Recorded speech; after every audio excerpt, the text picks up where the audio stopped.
Jimin যেহেতু চঞ্চল তাই সে আগ বাড়িয়ে প্রস্তাব দিল। এতে জঙ্কুক রাজি হলো। তাদের মধ্যে বন্ধুত্ব হলো। যখন তাদের বন্ধুত্বটা একদম স্বাভাবিক পর্যায়ে চলে এলো তখন পরিবারের লোক ভাবলো তারা স্বামী স্ত্রী নিজেদেরকে মানিয়ে নিয়েছে। বিয়ের 1.5 মাস পাড়িয়ে গেছে। এই 1.5 মাসে তাদের এক অজানা অনুভূতি কেমন ঘিরে রেখেছিল। তবে এর মধ্যে অনেকবার ফোনে কথা হয়েছে। আজকে প্রথমবার তারা দেখা করবে। তাই সময় মতো জঙ্কুক জিমিন কফি শপে গিয়ে বসলেও সুগারদের দেখা নেই। অনেকক্ষণ অপেক্ষা করানোর পর একটা তীব্র বাইকের আওয়াজে জঙ্কুক বিরক্ত হয়ে ওঠে। বলে, শালা আবার বাপের বাইক নিয়ে আসছে, শালা আবার বাপের বাইকটা নিয়ে আসছে, নিজের বাইক টানতে পারে না। কেমন যেন ফাটা বাঁশের মতো আওয়াজ। জিমিন নজর উঠিয়ে দেখতে চায়, কিন্তু সে দেখতে পেল সুগাকে। সে পাঞ্জাবি পরে আছে, হাতাগুলো গুটিয়ে কোমর পর্যন্ত রাখা আছে। ফুলে ওঠা শিরাগুলো তা যেন ছিঁড়ে বেরিয়ে আসতে চাইছে। বুকের কাছটা মনে হচ্ছে যেন ভিতরের প্রসারিত শক্তপোক্ত শরীরটা আন্দোলন করছে, যেন এক্ষুনি তাদের এই পাঞ্জাবি নামক বস্তু থেকে মুক্ত করা হোক। ইস, কি ভয়ানক সেই আন্দোলন। জিমিন চোখ ফেরাতে পারে না। সুগার ঠিক পেছনে শাড়ি পরিহিত তে দাঁড়িয়ে রয়েছে। ঠোঁটে লাল লিপস্টিক পরেছে, হাতে চুড়ি পরেছে। সেগুলো বারবার টুংটাং শব্দ করছে। জঙ্কুক তো হাঁ করে দেখছে। ততক্ষণ তার ধ্যান ভাঙলো না যতক্ষণ না সিগারেটটা পুড়ে এসে তার ঠোঁটে ছ্যাঁকা লাগলো। তে বলে, কি রে, কি দেখছিস? তোরা তখন কোথায় ছিলিস? এই তো সুগার বাপ ডেকেছিল তাই গিয়েছিলাম। সুগার বাপ ডেকেছে বলে এমন সুন্দর করে সেজে গুজে মায়াবতী হয়ে যেতে হবে? হ্যাঁ, আমাকে বললো শাড়ি পরতে। বললো বলে তুই পরলি? হ্যাঁ পরলাম। কি করবি তুই? জঙ্কুক কেমন ঘোর লাগার দৃষ্টিতে তের দিকে তাকিয়ে আছে। এই তাকানিতে তে প্রচন্ড লজ্জা পাচ্ছে। সে কোনো কথাও বলতে পারলো না, ঝগড়া করতেও পারলো না। জিমিন কিছু বলতে গেলে সুগা তাকে আগেই বকে দেয়। বলে, চুপ করো ফুলটুসি, সরে যাও, গরম লাগছে। এটা বলে জিমিনকে সরিয়ে দেয়। জিমিন কিছু বলতেও পারে না। আজকে নেহাত লোকটাকে মাত্র অতিরিক্ত সুন্দর লাগছে। না হলে আজকে জিমিন তাকে 4টা কথা শোনাতোই শোনাতো। জিমিন বলে, চলো না কোথাও যাই। কোথায় যাবে? লং ড্রাইভে যাব। তখন জঙ্কুক বারণ করে, না, এক্ষুনি বৃষ্টি আসবে। সুগা তখনই বলল, বৃষ্টি আসবে তাতে কি হয়েছে? ও প্রথমবার আবদার করলো, তুই রাখবি না? জঙ্কুক কথাটা সিরিয়াসলি নিল না। সুগা মূলত বলতে চাইলো যে বউয়ের আবদার মেটাতে। কিন্তু তাদের তালাকের 1 মাস হয়ে 2nd মান্থ অ্যানিভার্সারি চলে আসলো। তাই জিমিনের আবদার মেটানো জঙ্কুকের দায়িত্বের মধ্যে পড়ে না। তার ইচ্ছে হলে সে জিমিনের আবদার পূরণ করবে, না হলে না। অন্যদিকে জিমিনও আশা করে বসে নেই যে জঙ্কুক তার ইচ্ছা পূরণ করবে বা আবদার রাখবে। জঙ্কুকের সঙ্গে সমস্ত সম্পর্ক সে বিয়ের রাতেই শেষ করেছে। শুধুমাত্র বাবার মুখের দিকে তাকিয়ে সে জঙ্কুকের বাড়িতে পড়ে রয়েছে। সুগা উতলা হয় লং ড্রাইভে যাওয়ার জন্য। তে তাকে ধমকে বলে, এমন করিস না ভাই, বাইরে বৃষ্টি হচ্ছে, পড়ে যাব। আরে গ্রামের দিকে বৃষ্টি হয় না, তুই চল আমার সঙ্গে। জঙ্কুক রেগে যায়, বলে, গ্রাম তো পৃথিবীর বাইরে। আরে বাইরে না, গ্রামের দিকে বৃষ্টি কম হয়, আমি জানি, চল আমার সাথে। তে আবদার করে, আমি যাব, কিন্তু একটা শর্তে। কি শর্ত? আমি তোর বাইকে উঠবো না। তোর বাইকটা বড্ড ফাটা বাঁশের মতো আওয়াজ করে। সুগা রেগে যায়, বলে, এলেন গো মহারানী, ওর জন্য আমি প্লেন নিয়ে আসি। দেখো জিমিন, তোমার জামাই আমাকে বাইকে করে নিলে তবে আমি যাব, না হলে যাব না। এলেন গো মহারানী, তুই ছুলে কি তবে আমার বাইক ধন্য হবে? তোকে আমি নেব না বাইকে, তুই ছুলে আমার বাইক ক্ষয়ে যাবে। আরে ঝগড়া করছিস কেন? আমি তেকে নিয়ে যাচ্ছি, তুই জিমিনকে নিয়ে আয়। জিমিন সুগার বাইকের দিকে এগোচ্ছিল আর বারবার ঘুরে ঘুরে সুগাকে দেখছে। সুগা আর সুগার বাইক দুটোই আকর্ষণীয়, বরং মাত্রা অতিরিক্ত সুন্দর। তাহলে তে এমন কেন বলছে? এইটা জিমিনের মাথায় আসে না। জঙ্কুক বাইক স্টার্ট দিতেই তে আগে জঙ্কুকের বাইকে উঠে বসে। এদিকে পরনারীকে বাইকে নিতে সুগার দ্বিধা হচ্ছিল। তবুও জিমিন উঠে বসলো। দুটো বেপরোয়া ছেলের হাতে তাদের প্রিয় বাইক, আর তার সঙ্গে রয়েছে প্রিয় কন্যা। যখন প্রিয় কন্যার সাথে থাকে তখন পথ চলতে ইচ্ছে করে না, ইচ্ছে হয় প্রিয়সীকে নিয়ে উড়াল দেই। ঝড়ের মতো দুটো বাইক এগিয়ে যাচ্ছে, তার সঙ্গে সমান তালে এলোমেলো হয়ে যাচ্ছে দুই কন্যার চুল। জিমিন প্রচন্ড ভয় পেল। ভয়ে আঁকড়ে ধরলো সুগার জামা। সুগার বাইক সঙ্গে সঙ্গে থেমে গেল। সুগার দম বন্ধ হয়ে আসে। জিমিন বলে, সরি, আসলে ভয় করছিল। ঠিক আছে, সমস্যা নেই, ধরতে পারো। ঠিক তখনই তেকে নিয়ে জঙ্কুক ঝড় গতিতে এগিয়ে যায়, যে তার নেশায় একেবারে গন্তব্যে গিয়ে থামে। তখনই বৃষ্টি শুরু হয়। পরিবেশ একদম ভিজিয়ে দিচ্ছে। আশেপাশে কোথাও দাঁড়ানোর জায়গা নেই। তাই তেকুক একটা বড় গাছের নিচে দাঁড়ায়। তের শরীর অনেকখানি ভিজে গেছে। এদিকে জঙ্কুক অনেকটা ভিজে গেছে। তের মায়া জড়ানো ভেজা শরীর থেকে জঙ্কুক চেয়েও চোখ সরাতে পারছে না। বারবার সেখানেই গিয়ে চোখ আটকাচ্ছে। এদিকে তে রেগে যাচ্ছে, বারবার জঙ্কুককে বকছে। বলছে, দেখ, একদম দেখবি না, চোখ ফাটিয়ে দেবো, কিন্তু নাক ফুলিয়ে দেবো। বেহায়া কেন এমন? বকা খেয়ে কিছু সময়ের জন্য সে চোখ সরিয়ে রাখে, কিন্তু ঘুরে ফিরে আবার সেখানেই চোখ আটকায়। এদিকে তে আবার বকে। জঙ্কুকের চাহনিতে তে প্রচন্ড লজ্জা পাচ্ছে। সে না পাচ্ছে জঙ্কুককে বকতে, আর না পাচ্ছে জঙ্কুকের সামনে নিজেকে মেলে ধরতে। জঙ্কুক ঘোর লাগা দৃষ্টিতে তার দিকে তাকিয়ে থেকেই বলল, তুই এমন করে সেজে গুজে সুগার সঙ্গে ঘুরিস? তে বলে, তুই তো 1 মাস দেখাই করিসনি, ভাব গেছিস, তাই আর জ্বালাইনি। জঙ্কুক হালকা হালকা হাসলো। তার নামে মিথ্যা অপবাদ দিচ্ছে এই মেয়ে। সে তো কবে থেকে দেখেই ভালোবাসে, একেবারে সেই ডাইপার পরা বয়স থেকে। শেষে এই মেয়ে কিনা তার ভালোবাসায় আঙুল তুলছে। ইস! জঙ্কুক তের নাক টিপে ধরে, মাথার চুলগুলোকে এলোমেলো করে দিয়ে বলে, ধ্যাত পাগলি। তে চমকে ওঠার মতো করে বলে, ওমা, বিয়ের পর তো বেশ রোমান্টিক হয়েছিস। কি রে, বউ শেখালো? কিছু তো বল, চুপ করে আছিস কেন? তের কথায় জঙ্কুক পাত্তা দিল না। এলোমেলো হাওয়ায় যখন তের মাথার চুলগুলো ঘেটে যাচ্ছিল, তখন জঙ্কুক সেগুলোকে ঠিক করে দিচ্ছিল। হঠাৎই একটা তীব্র বিদ্যুতের শব্দে তে একেবারে জঙ্কুকের সঙ্গে লেপটে যায়। জঙ্কুক সঙ্গে সঙ্গে তাকে ধরে। সে জানে তার এই ছোট্ট পাখিটা বিদ্যুতের কত ভয় পায়। তখনই কিছু মানুষ হৈ হৈ করে তেড়ে আসে। মূলত তারা গাছতলায় একজোড়া ছেলে মেয়েকে নোংরামি করতে দেখে ছুটে এসেছে। তারা এসে কারো কোনো কথাই শুনলো না, জঙ্কুককে বেধড়ক মারলো। তে অনেক বারণ করলো, বোঝাতে চাইলো, কিন্তু কেউ বুঝলো না। তে নিজের কথাগুলো কাউকে বোঝাতে না পেরে কান্না করে দেয়। 10 মিনিট পেরিয়ে গেছে। জঙ্কুক আর তে দাঁড়িয়ে রয়েছে গ্রামের ছোট্ট একটা কাজী অফিসে। জঙ্কুকের মুখ থমথমে, মুখ একদম ফুলে ফুলে আলু হয়ে রয়েছে। যখন কাজী বলল কবুল বলতে, তখন জঙ্কুক আপত্তি করলো। সে বলল, আপনারা এমন করে জোর করতে পারেন না, আমি কিন্তু পুলিশ ডাকবো। তখনই একটা বুড়ি লাঠিতে ভর দিয়ে এগিয়ে আসে। নিজের থেকে অনেক লম্বা জঙ্কুককে বলল, বাবা, একটু নিচু হাও দেখি। জঙ্কুক ঝুঁকে এলো।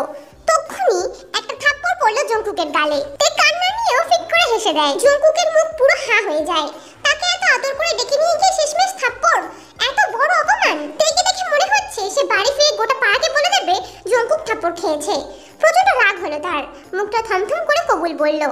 যখন কবুল বলার সময় এলো, তখন তে আবার কান্না করলো। তবু সে কবুল বলতেই হলো। যখন বিয়ে শেষ হলো, তখন সুগা এসে হাজির। চিৎকার করে বলল, কি হচ্ছে এখানে? আমার বন্ধু বান্ধবীকে আটকে রাখার সাহস কি করে হলো? আমি সব কটাকে জেলে পুরবো, সব কটাকে জেলের ভাত খাওয়াবো। ঠিক তখনই তার পেছন থেকে জিমিন আসে। জিমিনকে দেখে গ্রামের লোক যেন সাহস পায়। সবাই মিলে সুগাকে ধরে কি মারটাই না মারলো। তারপরে জোরজবস্তি করে জিমিনের সঙ্গে তার বিয়ে পড়িয়ে দিল। চারজনেরই মুখ থমথমে। যখন বেরিয়ে আসার সময় হলো, তখন জঙ্কুক তের হাত ধরে বুড়ির কাছে আনে। বলে, দাদিমা, এটা কেউ একটা দাও। বুড়িটা দাঁড়ালো না, একটা থাপ্পড় মারলো তের গালে। গালটা লাল হয়ে গেল। একে একে জিমিন, সুগা সবাই থাপ্পড় খেলো। এরপর কেউ কাউকে বলতে পারবে না যে কেউ এক্সট্রা মার খেয়ে এসেছে। সবাই মিলে বেরিয়ে পড়লো, ভিজে একসা। বাড়ি তারা কেউ ফিরবে না, কিন্তু দুটো মেয়ে খেতে শেষ করে দিচ্ছে। অন্যদিকে জঙ্কুক আর সুগা মনে মনে ফুলঝুরি ফোটাচ্ছে, কিন্তু মুখে দুঃখী দুঃখী ভাব করে একে অন্যের দিকে তাকাচ্ছে আর এমন ভাব করছে যেন সব শেষ হয়ে গেল, সর্বনাশ হয়ে গেল। মাঝরাত পর্যন্ত জিমিনার তে কেঁদে কেটে শেষ করলো। এরপর যে যাকে নিয়ে ক্যাফে এসেছিল, সে তাকে নিয়ে বাড়ি ফিরে গেল। জিমিন তো ভয়ে শেষ। সুগাকে সে জামাই হিসেবে মানলেও জঙ্কুকের সঙ্গে বিয়ে নিয়ে সে দ্বিধায় রয়েছে। আমার কি সত্যি সুগার সঙ্গে বিয়ে হলো? হ্যাঁ হ্যাঁ হয়েছে, আর ভাবতে পারছি না। যা, কফি আমি খাই। জিমিন রেগে গেল, বলে, তোর কফি তুই কান, আমি পারবো না। তুই আমার সঙ্গে তুই করছিস, তো আবার কি করবো শুনি? একদম তেজ দেখাবি না, তোর জন্যই সব হয়েছে। তুই জানিস তোরা যাওয়ার আগে ওই লোকগুলো কি পরিমাণে আমাকে ধুয়েছে? আমার বউটা আমার জন্য কত কাঁদলো। উফ, লোকগুলো একদম মেরে হাঁটি কুটে নিংড়ে দিয়েছে। এটা বলতেই জঙ্কুক রুমে চলে গেল। তখনই সেখানে জিন আসে। বলে, কি সমস্যা বৌমা? না না, কিছু না, আসলে ওর মেজাজটা একটু গরম আছে। আচ্ছা, যাও রুমে যাও, নিজেদের মধ্যে সকল দূরত্ব মিটিয়ে নাও। জিমিন রুমের দিকে পা বাড়ায়। মনে মনে বলে, আহারে, এলেন ঢঙের ছেলে, ওনার কষ্ট আমাকে বুঝতে হবে। বউ আনতে বলো, আমিও যাই আমার জামাইটার কাছে। সে মনে হয় একা একা ঘুমাই। অন্যদিকে সুগা থেকে বাড়িতে ছাড়তে আসে। কিন্তু তের বাপ সুগার সঙ্গে এমন মিষ্টি করে কথা বলে, সুগার এত মিষ্টি পোষায় না। সে আবার পালিয়ে যায়। এমন করেই কয়েকটা দিন পেরিয়ে যায়। এর মধ্যে একদিন সুগার বাপ সুগাকে শুধু তের বাড়িতে এসে হাজির হয়। তারা সুগার সঙ্গে তের বিয়ের কথা বলছে। আরে মার্কাই, যদি সম্মত হতে পারে তাহলে যে হোক, আর বগম কেন নয়। সুগার বাবা একেবারে আংটি পরিয়ে মেয়েকে আশীর্বাদ করে গেল। বলা হলো খুব তাড়াতাড়ি তাদের 4 হাত পা এক জায়গায় করে দেওয়া হবে। প্রচন্ড দ্বিধা আর লজ্জার জন্য 4 বন্ধু একে অন্যের সঙ্গে কথা বলেনি। কিন্তু যখন সুগার তের মধ্যে এমন বড় একটা বোম ফাটলো, তখন আর থাকতে পারলো না। 4 জন দেখা করলো। এমনিতেই বউয়ের জন্য জঙ্কুকের মনটা কেমন ছটফট করছিল, কিন্তু সামনাসামনি বসেও কারোর মুখে কোনো কথা নেই। অস্বস্তি এড়াতে তারা হাঁটার সিদ্ধান্ত নেয়, কিন্তু হাঁটতে হাঁটতেও 2 ঘন্টা পেরিয়ে যায়। শেষমেশ তে বিরক্ত হয়ে বলে, ধুর ছাতার মাথা, কেউ কি কিছু বলবে নাকি না? ধীরে ধীরে তাদের মধ্যে কথা শুরু হয়। বিচার হবে কে কার জন্য হারাম আর কে কার জন্য হালাল। তে বলে, আমি জঙ্কুকের জন্য এখন হারাম, সুগার জন্য হালাল। এদিকে সুগার সঙ্গে বিয়ে হলে তুমি হারাম হয়ে যাব। সুগা বলে, সব কত, আমি বিবাহিত, আমার বউ আছে। তুই তোর কুমড়ার মতো মুখ নিয়ে সরে যা, তোকে আমি বিয়ে করব না। তখনই জঙ্কুক উত্তর করে, বলে, শালা কুমড়ো হবে তোর বউ। সুগা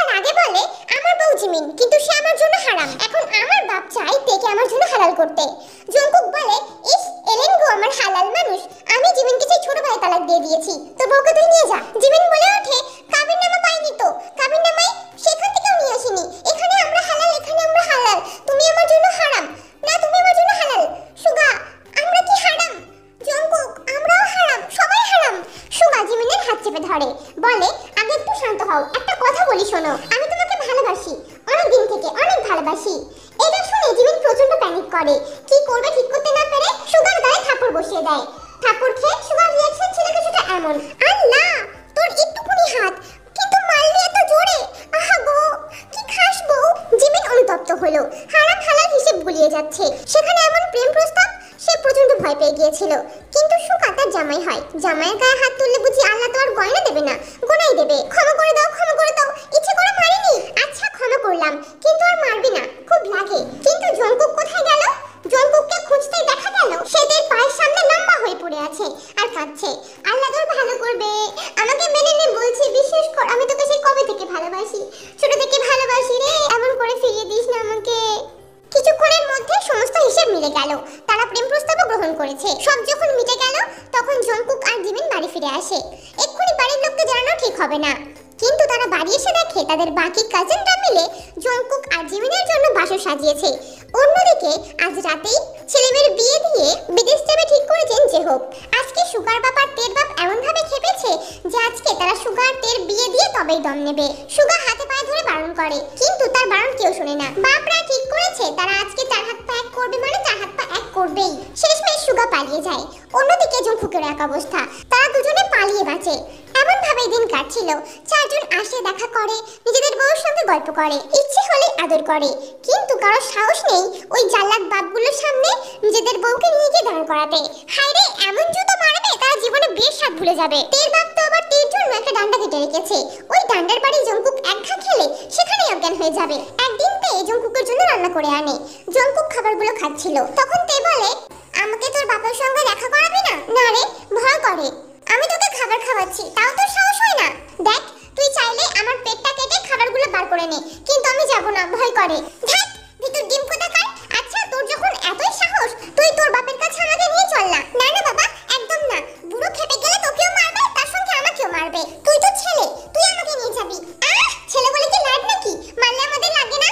তুই বল, খাবারটা কি আমার জন্য বানিয়েছিস? না তো, কালকের খাবার বেঁচে গেছে তাই তোর জন্য এনেছি। জঙ্কুক টিফিন বক্সটা ওপেন করে, দেখে খাবার থেকে ধোঁয়া উঠছে। সে বলে, খাবারটা আজকে বানিয়েছিস আমার জন্য, আমি জানি তো। না বললাম না, তোর জন্য বানাইনি, খেতে হবে না, ফেরত দে। না না, আর ফেরত হবে না, চল না আমরা একসঙ্গে খাই। তের আগ্নিও খেতে এলো। এভাবেই তাদের সুন্দর দিন কাটছিল। কিন্তু সময় সব সময় এক থাকে না। একটা সমাজে জঙ্কুক আর জিমিন বিবাহিত, আর একটা সমাজে তে আর জঙ্কুকের সম্পর্কটা বৈধ। সুগা জড়িয়ে আছে জিমিনের সাথে। আবার বছর না ঘুরতে ঘুরতেই সুগার তের বিয়ে হয়ে যাবে।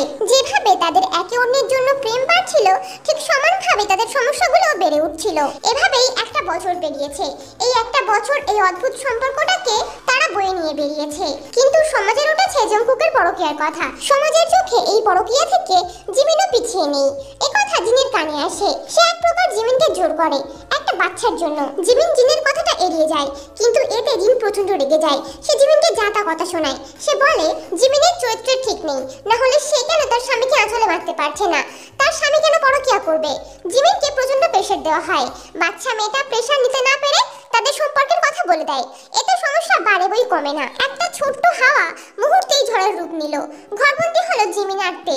পুরুষ মানুষকে আটকানো যায় না, তাই তাদেরকে ছাড়া গরুর মতো রেখে দেওয়া হলো। কেউ কারো দেখা পায় না, এমনকি জঙ্কুকের সঙ্গে জিমিনের দেখা হয় না। তাদেরকে একসঙ্গে বাইরে আসতে দেওয়া হয় না। এদিকে সুগারও একই অবস্থা। সে একদিন তের বাড়িতে আসে, বলে, আঙ্কেল একবার। না, কোথাও যাওয়া হবে না। আচ্ছা যাব না, কিন্তু ছাদে তো বসতেই পারি। 1.5 মাস পেরিয়ে গেছে। 1.5 মাস পর সুগা এসেছে। তের সঙ্গে দেখা না করে যাবে না। অনেক রিকোয়েস্ট করার পর তের বাপ রাজি হয়। তারা গিয়ে ছাদে বসে। সুগা ছাদে বসে একের পর এক সিগারেট ফুঁকছে আর মদ গিলছে। তে শুধু নীরব দর্শক। কিছুক্ষণ পর সুগা যখন একদম বেহাল হয়ে যায়, তখন তে বলে, সুগা কি হচ্ছে? আর খাস না কিন্তু, আমি তাকে দেখতে পাই না, কতদিন হলো দেখি না। কতদিন? মাত্র তো 1.5 মাস। তোর মনে হচ্ছে মাত্র 1.5 মাস? তোর কষ্ট হয় না জঙ্কুকের জন্য? আমার তো জিমিনের জন্য কষ্টে বুকটা ফেটে যাচ্ছে। একটু ফেভিকুইক কিনে দে না। না রে ভাই, তোর ফেভিকুইকের অনেক দাম, আমার কাছে টাকা নেই। ছাড় ছাড়, তুই আমার কথা একদম ভাবিস না। ছাড় শয়তান মেয়ে। তে সুগার হাত থেকে বোতলটা কেড়ে নিয়ে বলে, আর খাস না ভাই, খাওয়া শুরু করে। নেশার ঘরে সুগা বলে, ডার্লিং তুই আমার মা, এত সব কি করে বুঝিস? আমি মরে যাব, এবার কি হবে? সত্যি যদি মরে যাই। সুগার এত মাতলামিতেই শুনলো না, সে অনেক আগেই জ্ঞান হারিয়েছে। সুগা তার চুলগুলো এলোমেলো করে দিয়ে বলে, পাগলি এখন অজ্ঞান হয়, তোকে দেখে রাখার দায়িত্ব আমার। তুই অজ্ঞান হয়ে গেলে আমাকে কে দেখবে? আমি জঙ্কুককে কি বলবো? জঙ্কুক মারবে। ডার্লিং, এই ডার্লিং ওঠ না, এই গুলুমুলু ডার্লিং, এক পাগলি ওঠ না, ওঠ বলি ওঠ।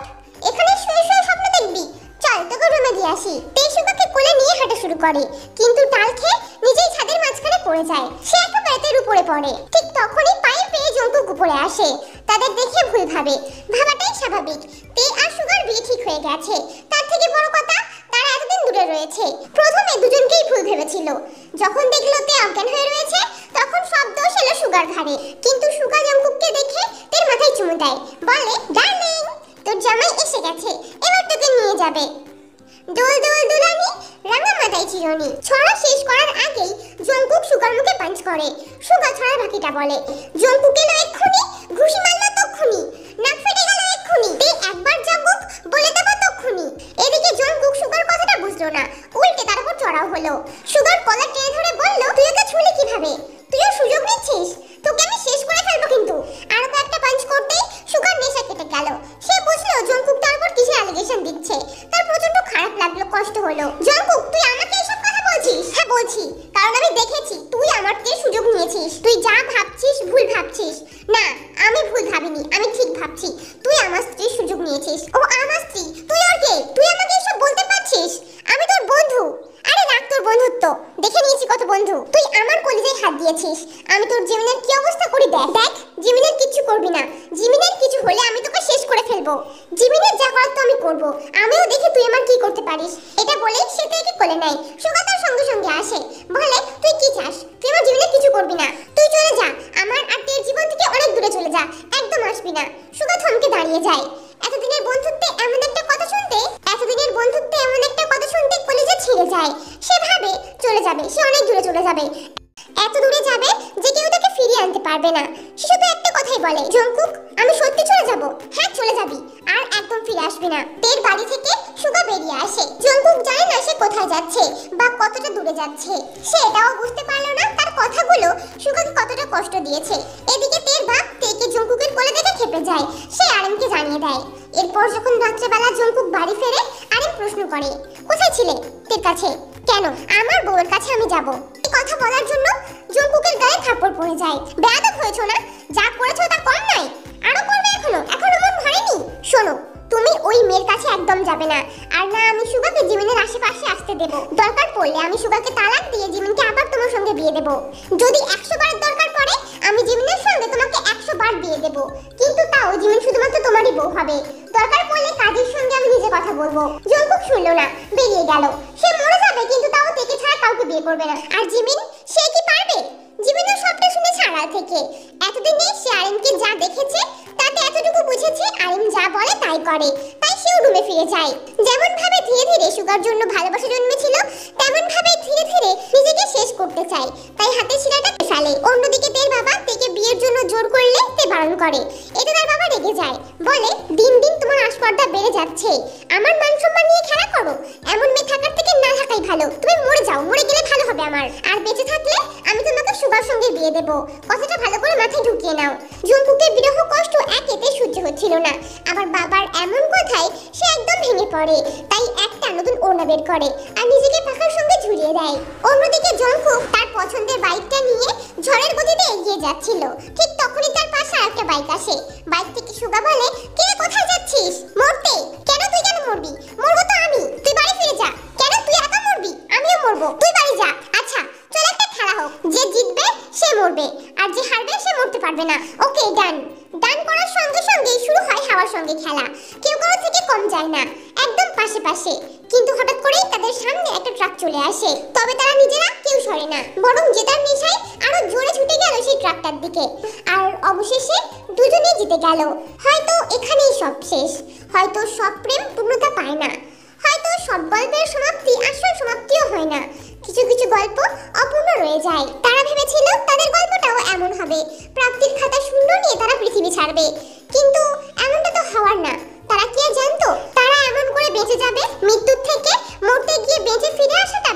লজ্জাজনক। তা হাড়ে হাড়ে টের পাচ্ছে এই চার বন্ধু। এখন হাসপাতালে মাথা নিচু করে বসে আছে। জঙ্কুকের পা এবার সত্যি ডিসকানেক্ট হয়ে গেছে। সুগার হাতের ফিউজ উড়ে গেছে। তে কথা বলতেই পারছে না। আর জিমিন টাইম টু টাইম অজ্ঞান হয়ে যাচ্ছে। সুগার জঙ্কুকের মুখটা ফুলে আছে, কারণ তাদের অ্যাক্সিডেন্টটা একই রকম। আরএম আর জিহবকে ডাকা হয়। আরএম এসেই জুতো খুলে জঙ্কুকের ফুলে যাওয়া মুখের উপর থাপড়ে দেয়। সত্যি করে বল, কে কাটবো? আল্লাহর কসম খাচ্ছি আব্বা, আমি জানি না কে কাটবো, সুগার জানে। তখন সুগার বাপ সুগার মুখের উপর তার চামড়ার জুতোর দাগটা বসিয়ে দেয়। থাপ্পড়ের জন্য সুগার সিস্টেম হ্যাং হয়ে যায়। সে বলে, আব্বা গো, আমি জানি না গো, তাই তো মরতে গিয়েছিলাম। গাধার বাচ্চা, তাহলে হেলমেট পরেছিলি কেন? যদি মাথা ফেটে যায় সেই ভয়ে। আচ্ছা, এখন তো ফোকলা হয়ে গেছিস, এবার কি হবে? কেন ফোকলা রাতে বউ চুমু দেয় না? আব্বা! জঙ্কুকের আব্বা ডাকে আরএম রেগে যায়, বলে, আর একবার আমাকে আব্বা ডাক, তোর আরেকটা ঠ্যাং আমি নিজে ভাঙবো। আরএম, যে হোক, কালকে ছেলেদেরকে নিয়ে আমার বাড়ি আসবি। তে জিমিন কাল আমার বাড়ি আসবে। বাবা আমি অসুস্থ। আমি জানি না, কালকে আমি বিয়ে দিয়ে আপদ বিদায় করব। আমি কিন্তু সুগাকে বিয়ে করব না। না না মা, তোমাকে সুগার সঙ্গে বিয়ে দেব না। আমি অনেক গর্বিত যে তুমি এমনিতেই আমার সম্মান অনেক মাটি লেপটে দিয়েছো। সেই গর্বে আমি দিন দিন গর্ভবতী হয়ে যাচ্ছি, আর পারছি না। হাসপাতালে কাজী থেকে ইউনমিন আর তেকুকের বিয়ে হলো। এবার আর কি, আর যা আছে তা হলো একটা সুন্দর ভবিষ্যৎ, একটা ভালো শেষ, আর যা যা হয় সব। আমার স্টোরি তো এখানে শেষ। স্টোরিটা কেমন লাগলো কমেন্টে জানিও, ভালো লাগলে লাইক করে দিও। আর যদি তোমরা এমন গল্প আরো শুনতে চাও তাহলে সাবস্ক্রাইব করে রাখো। খুব তাড়াতাড়ি ফিরে আসবো নতুন একটা গল্প নিয়ে। ততদিন সবাই হ্যাপি থেকো আর গল্পের জন্য অপেক্ষা করো।